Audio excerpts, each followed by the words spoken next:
This is Carrie Johnson with the Iowa Department of Management, and this is part two of a five-part webinar series that's talking about how to work with tax increment financing in the property valuation system. This particular segment is going to talk about setting up TIF taxing districts, when you would do those, how you would do those, just sort of the method to go through in order to get those added into the property valuation system. If you're looking for more general instruction on the property valuation system, there's a different set of webinar videos that talks more generally about the system itself and how it works and how you upload data, that sort of thing. This series talks specifically about setting up TIF districts and TIF in general. So, as I mentioned, we're going to talk about how you would go through the process to set up TIF districts in the property valuation system. To access the system, you would go to what we call the county resource page, which is dom.iowa.gov/counties. And you would select the option Submit Valuations, Budget, and AFR. This one system now, or one portal, is where you'd go to do valuations as well as your budget and annual financial reports. So you would log into the system, and you'd log in using your typical Enterprise A&A account ID. If you had access in the past to the system, your access should remain the same. If you have someone that needs access to the system, please let me know and we'll get them set up. As far as TIF taxing districts go, they are created when TIF is first added to the system. So when your TIF authorities have certified debt and they're ready to divide revenue. Additional districts can be added moving forward. And in any particular TIF area, you may have multiple TIF increment taxing districts associated with an area. You'd have your original TIF increment district, but you also may have multiples in that you would have different districts that are required to accommodate property with different levy rates. So for instance, if you have a TIF area that encompasses both city ag and regular city valuations, you would need two sets of base and increment pairs because city ag districts have a different tax rate than a regular city district. So that might be a situation where you'd have multiple TIF increment districts. You would have different increment districts for each year that the TIF area was amended.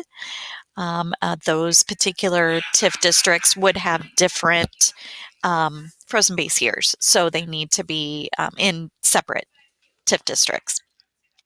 And also, you may have situations where there's increment taxing districts created optionally for the purposes of segregating out TIF increments for rebate agreements. So if you sort of have that divvied up within a particular area, then you may have multiple TIF districts for that reason. With TIF districts, there must be a unique base taxing district associated with each and every TIF increment taxing district. They come in pairs. And they are associated one-to-one. Increment districts cannot share base districts cannot share increment districts. They are a one-to-one relationship. When you create the districts in the system, you would give the base and increment taxing districts sequential state taxing district numbers, with the base district created and numbered first.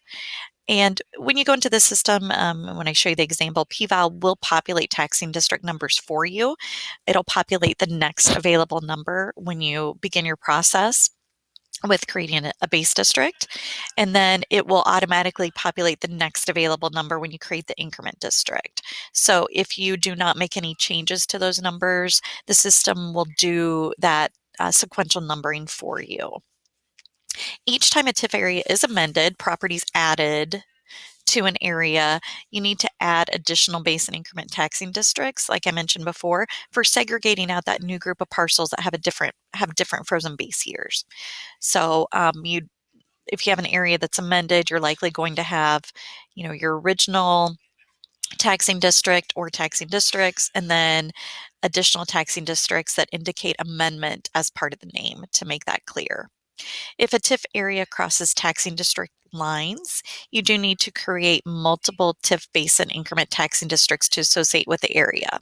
So for instance, that city ag example I mentioned, if you have a situation where you create an area and there's regular city value and city ag that's being included in the area, then that's multiple pairs of TIF taxing districts. Or you might have a situation where a TIF area encompasses more than one school district. So you would have taxing districts that would need to be created to go with both the the one school district as well as the other. So just sort of bear in mind the boundaries of your TIF area and what it's encompassing when you go to create your TIF taxing district. So, as with regular taxing districts, we do ask that you use uniform naming conventions when you work with adding TIF taxing districts. We suggest using the name of the TIF area followed by TIF base or TIF increment at the end of the taxing district name. And as far as using all caps, the system will default to all caps when you're entering.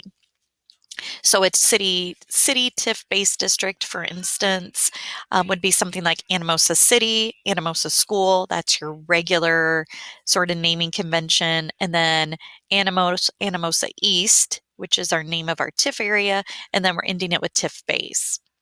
Similarly, if we were doing, the increment next, it would be Anamosa City, Anamosa School, Anamosa East, and then TIF increment. And so you can abbreviate that as INCREM or spell out increment, what have you, but just make sure that it's clear that that is the TIF increment. A rural TIF-based district would be something like Fairview Township, Anamosa School. So again, following that normal naming convention that we use for tax district, and then you'd end it with Anamosa East TIF base. Similarly, for the increment district, Fairview Township, Anamosa School, Anamosa East TIF increment. When you have taxing districts that represent amendments to the TIF areas, I do strongly recommend that you include amendment in the taxing district name for clarity moving forward, right? So someone looking at your taxing districts down the road can understand that that taxing district is an amendment to the area. So in this example, we would have Anamosa City, Anamosa School, Anamosa East, 2005 amendment, TIF base, and TIF increment. So just as an example, it does help add a lot of clarity if you are uniform when you're doing these taxing districts, and it also makes it easier for folks looking from county to county at information if there's uniformity across the counties. So the online system will associate, it'll do some of that work for you, and it will associate the levy authorities found with the selected parent taxing district when you create a TIF-based district. So when you create your TIF base, which we'll show you, when you create that base, you're going to be asked to select the district that this is happening in, and we call that the parent. So when you select that parent, the system is going to say, okay, well, we know these are the levy authorities in this parent, and we're going to associate that with this new base district. When the TIF increment district is created, the system will say, okay, it will associate those base district levy authorities that you selected in the parent that are authorized to levy for debt service. So it'll stick those with the increment. Again, it's doing some of that work for you. So if we're going to go through an example of adding TIF districts, you would go to Tax Districts on the left-hand navigation and select the button Add Tax District. Before you sort of jump into the process, though, be sure you know and have available to you the following information. You're going to need to have the frozen base year, the frozen base amount. You need to know that parent of the TIF taxing district, the base district. So, in other words, where is this happening? In what particular current tax district is this TIF occurring? You need to know the type of TIF. Is it a city urban renewal? Is it a county urban renewal? Is it a rural improvement zone? What type of TIF is this, and who is the receiving TIF authority? Which entity is authorizing the TIF and going to receive the TIF revenue? So be sure you have that information, right by your side when you're adding these districts. So we selected add tax district, and it's going to walk you through the different steps. The step one is just telling you that it's going to build those relationships for you when you create a TIF district, but you also can cancel at any point to start over. So if you get into it and you realize, oh, I selected the wrong parent or what have you, just click cancel. It'll wipe it out. You can start over later. So you'd select next.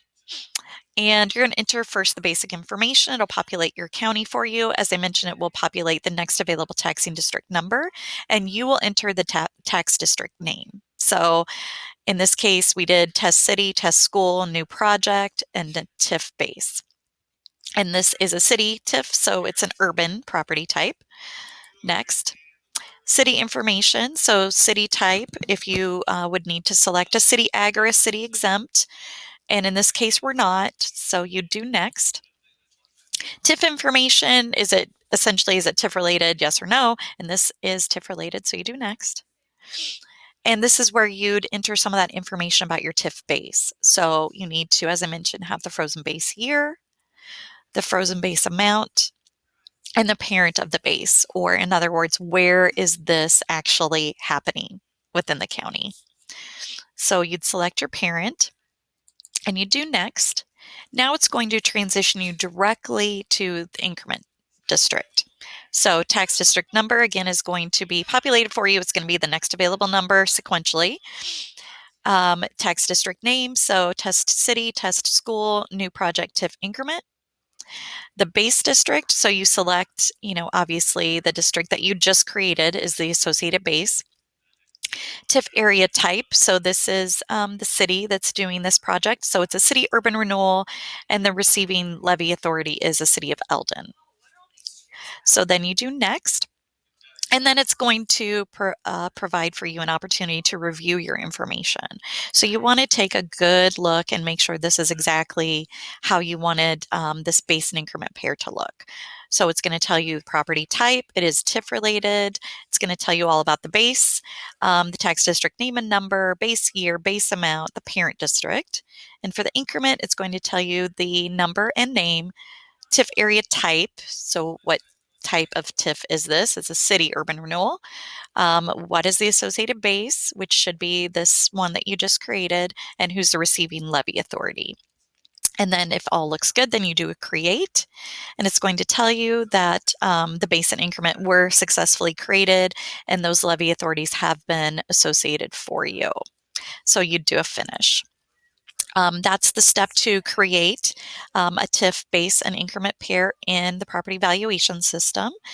Be sure to review the next segment that talks about creating and modifying TIF areas, because if you have new TIF increment districts, you're going to have to associate those with TIF areas.